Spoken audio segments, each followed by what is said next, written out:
नमस्कार, आज हम आपको बताएँगे कि किस तरह सलीम खान और मिथुन चक्रवर्ती की पहली मुलाकात हुई थी और इस पहली मुलाकात में सलीम खान ने मिथुन चक्रवर्ती के बारे में क्या कहा था। दरअसल सलीम जावेद की जोड़ी नए टैलेंट को पहचानने में बहुत माहिर जोड़ी मानी जाती थी। वो स्क्रिप्ट राइटर थे लेकिन अपनी स्क्रिप्ट के साथ-साथ वो फ़िल्म में भी पूरी तरह इन्वॉल्व होते थे और फ़िल्म में कौन-सी स्टार कास्ट रखी जाएगी, इस बारे में भी निर्माता निर्देशक से ख़ास तौर पर बात करते थे और उनको सुझाते भी थे कि इस फ़िल्म में फलाना कलाकार हीरो के तौर पर अच्छा लगेगा।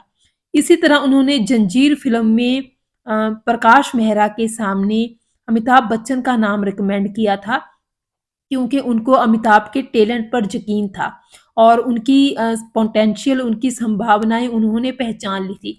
तो इसी तरह अमिताभ को जंजीर फ़िल्म में काम करने का मौका मिला और एक फ्लॉप कलाकार अमिताभ ने फिर सफलता की ऊँचाइयों को छू लिया था।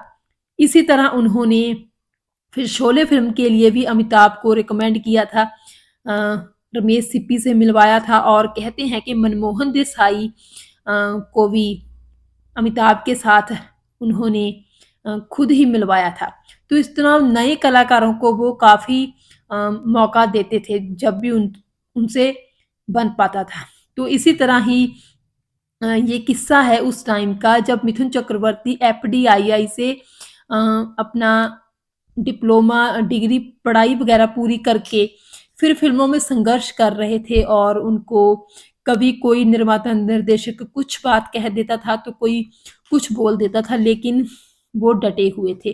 तो इसी दौरान उनकी मुलाकात सलीम खान से हुई थी। एक टेलर शॉप प्ले बॉय था उस टेलर शॉप का नाम उसमें। उस दौरान मिथुन चक्रवर्ती और सलीम खान पास-पास ही खड़े थे।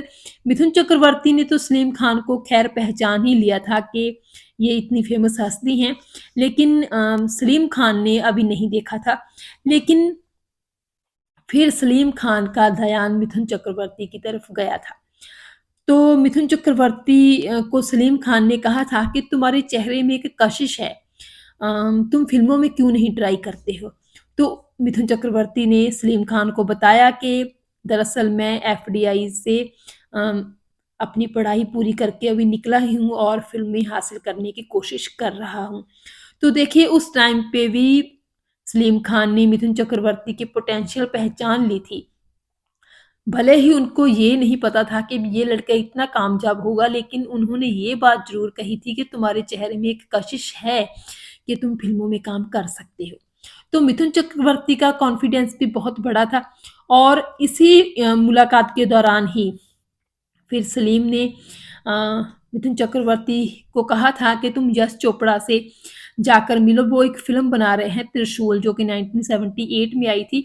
इस फ़िल्म में एक नई अभिनेत्री है पूनम ढिल्लों, उनके साथ उनके अपोज़िट एक नए लड़के को कास्ट करना है, तो हो सकता है कि तुम्हारी बात यहाँ पे बन जाए। तो फिर मिथुन चक्रवर्ती यश चोपड़ा को मिलने के लिए गए थे उनके ऑफ़िस में, हालाँकि वो रोल तो मिथुन को नहीं मिल पाया था क्योंकि मिथुन से पहले ही वो रोल सचिन को मिल गया था। लेकिन सलीम खान की बात सुनकर मिथुन चक्रवर्ती का हौसला बहुत बढ़ गया था। उनको अब लगने लगा था कि अगर सलीम खान ने भी उनके बारे में ये बात कही है कि तुम में कोई कशिश, कोई बात है, तो उसमें ज़रूर कोई न कोई बात होगी। तो देखिए उसके बाद तो सबको पता ही है कि मिथुन चक्रवर्ती ने हार नहीं मानी थी और संघर्ष करते रहे और एक दिन उनको इतनी ज़्यादा सफलता मिल गई कि अब फ़िल्म के सफल और असफल होने का उनके करियर पर कोई प्रभाव ही नहीं पड़ता था। उनकी जो एक पर्सनैलिटी थी और उनकी जो एक छवि थी वो हीरो के तौर पर इतनी ज़्यादा आगे बढ़ चुकी थी। लोग उनको इतना ज़्यादा प्यार करने लगे थे। लेकिन ये बहुत अहम बात होती है कि किसी नए कलाकार को उनके टैलेंट को ना सिर्फ़ कोई पहचाने बल्कि उनको एडमायर भी करे और उनका हौसला अफ़ज़ाई भी करे। तो ये बात सलीम खान की बहुत ही काबिल-ए-तारीफ़ है कि वो ऐसा करते थे अक्सर ही जिससे बहुत लोगों को मोटिवेशन मिलती थी। यकीनन ही अमिताभ बच्चन जैसे सितारे को बनाने में कहीं न कहीं सलीम खान का बहुत बड़ा हाथ है। अगर वीडियो अच्छी लगी हो तो कमेंट सेक्शन में ज़रूर बताइएगा। धन्यवाद।